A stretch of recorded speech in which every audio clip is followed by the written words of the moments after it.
यी सागको बिउ 50 रुपियाँको हो यो चाहिँ हो 2 रुपियाँको काकीले बेचेको अब चाहिँ म यो रोप्छु अन्त यहाँ चाहिँ क्यान्टिनको मोमोको लागि इस्कुसको उयो गराइ हुँदैछ हौ साथी हो वेट गराइ हुँदैछ भने क्रिएट गर्दैछु इस्कुसको मोमो सब्जीको मोमो बनाउने अरे आज चाहिँ भेज इस्कुसको बनाउनु पर्छ यहाँ चाहिँ ऊ बहिनीले प्याज काट्दैछ सब्जी मोमो बनाउने अरे हो ए मजाले काट्दो रहेछ ग्रेट नगरेको ए यहाँ प्लान्ट पनि ल्याएको छ यसले रोप्छ अरे अब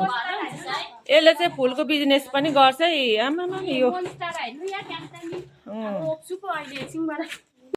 चाहिँ मोमोको लागि आटा गुसिरहेको छ यहाँ पनि छ चप बनाउने होला यिनीहरूको